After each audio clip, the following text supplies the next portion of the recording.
సినిమాలో రాజా సార్ ట్యూన్కి నేను రాసిన పల్లవి వచ్చి,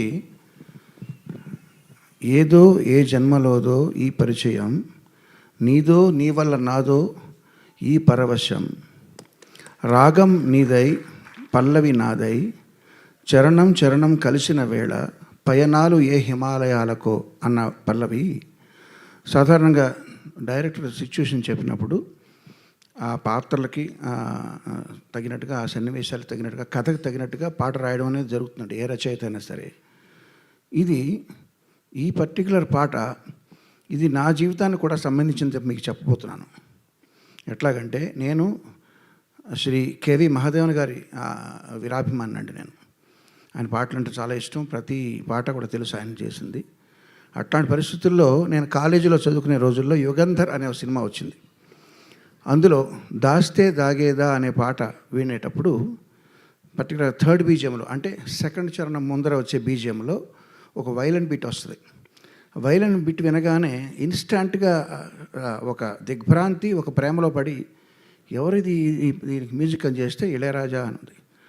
అప్పుడు ఆయనతో ఆ పాట తొలి చూపులో ప్రేమలో పడినట్టు, తొలి పాటతో ప్రేమలో పడినట్టుగా ఆయనకి నేను అభిమానిగా మారానండి. అది మొదటి స్టెప్. ఆ తర్వాత చాలా సంవత్సరాలకి నేను ఫస్ట్ టైం మెడ్రాస్ వెళ్ళినప్పుడు, అప్పటికే ఆయన పాటలు చాలా విన్నాను. ఉస్మాన్ రోడ్లో అనుకుంటాను ఒక గ్రీన్ హౌస్ ఉండేది. ఆ గ్రీన్ హౌస్ పక్క నుంచి నడిచి వెళ్ళేటప్పుడు, నడిచి వెళ్ళటం అని ఎందుకంటున్నానంటే, అప్పుడు నడిచే వెళ్ళటం, లేదా మహా అయితే సిటీ బస్సులు, ఆటోలు, కార్లు కూడా లేవు.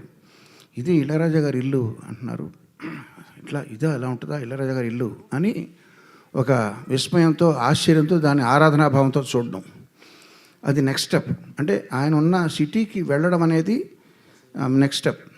ఎక్కడెక్కడో జీవితం ఎక్కడెక్కడో మరుపులు తిరిగి కర్ణాటక స్టేట్ నుంచి అక్కడికి మెడ్రాస్ వెళ్ళడం అనేది.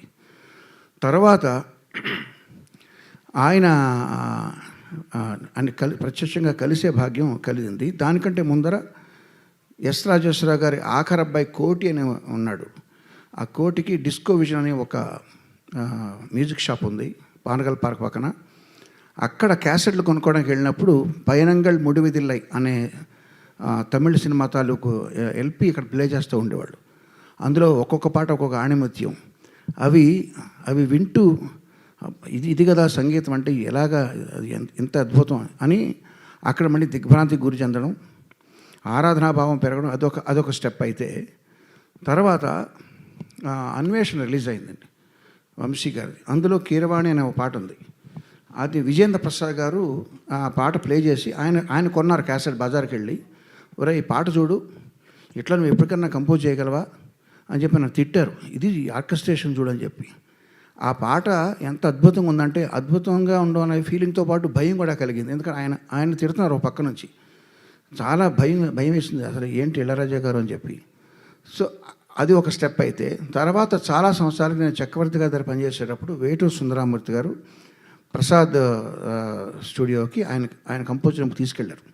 నేను ఆయన కూడా తిరిగేవాడిని, వేటూరు గారు కూడా. అక్కడ నన్ను పరిచయం చేసి, మీ భక్తుడండి వీరాభిమాని అని చెప్తే అక్కడ ఆయనకు నమస్కరించడం జరిగింది. ఆయన ప్రత్యక్షంగా కలవడం జరిగింది. ఆ తర్వాత స్టెప్ ఇలాగ స్టెప్ బై స్టెప్ ఆయనతో ఆయనకి దగ్గర అవుతూ ఉండగా, అనుమానాస్పదం అనే సినిమా ఆడియో రిలీజ్ ఫంక్షన్కి నన్ను గెస్ట్గా పిలవడం. అక్కడ దేవిశ్రీ ప్రసాద్ వీళ్ళందరూ కూడా వచ్చారు. అక్కడ వంశీ గారు నన్ను పిలిస్తే అక్కడికి వెళ్ళి ఆయనతో సంభాషించే అవకాశం కలగడం, ఇంటరాక్ట్ అయ్యే అవకాశం కలగడం, ఇవన్నీ ఒక ఎత్తు. అయితే మోహన్ బాబు గారి సినిమా కూడా గుండెల్లో గోదావరి అనుకుంటా, అక్కడ కూడా ఆయన కలవడం. ఇలా కలుస్తూ ఉన్న తరుణంలో ఆయనకి నేను పాడదాం అనుకున్నాను. ఒక్క పాట కూడా నేను పాడే అదృష్టం రాలేదు. కానీ ఇప్పుడు చెప్పిన అవకాశం, ఆయనకు పాట రాసే అవకాశం వచ్చింది. ఇళయరాజా గారి సంగీతంలో నేను పాట రాస్తానని కలలో కూడా ఊహించలేదు. అట్లా రాసిన తర్వాత ఇదిగో ఈ పక్కన ఆయన పక్క కుర్చీలో కూర్చోవడం అనేది, ఇది ఎవరెస్ట్ శిఖరం ఎక్కినట్టు అన్నమాట. ఇప్పుడు చూడండి, నేను చెప్పిన కథ అంతా కూడా ఇది నా కథే. ఇందులో నేను రాశాను తప్ప, నేను ఈ సినిమాకి పాట రాశానా, ఈ సినిమా సన్నివేశాన్ని రాశాను అనుకోవట్లేదు. ఏదో, మళ్ళీ పాడుతున్నా చూడండి. ఏదో ఏ జన్మలోదో ఈ పరిచయం, నీదో నీ వల్ల నాదో ఈ పరవశం, రాగం నీదై. సార్ పాడమన్నారు, అదేనండి. ఆ పాటలో ఈ భావాన్ని సినిమా కోసం కాకుండా ఇప్పుడు దాకా నేను చెప్పిన రాజా గారి పట్ల ఉన్న నాకున్న అభిమాన భావానికి సంబంధించిన పాటగా మీరు అర్థం చేసుకోండి.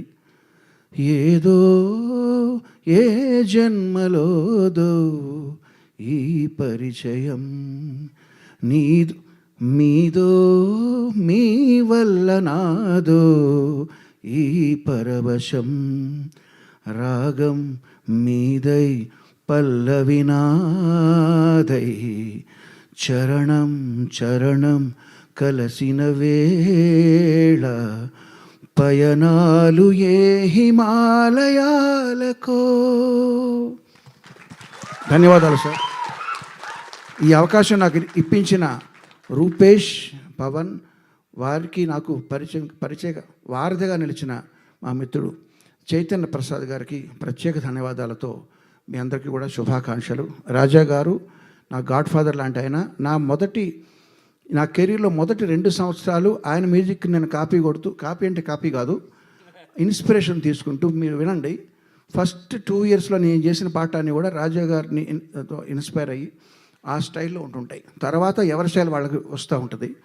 సో నన్నే కాదు, చాలామంది మ్యూజిక్ డైరెక్టర్ని, ఈ తరం వాళ్ళందరినీ కూడా ఇన్స్పైర్ చేసి ఆదర్శప్రాయంగా నిలిచిన రాజా గారికి భగవంతుడు ఆయురారోగ్య ఐశ్వర్యాన్ని చిరకాలం ప్రసాదించాలని కోరుకుంటూ ధన్యవాదాలు. థ్యాంక్ యూ కిరవాణి గారు. Thank you so much.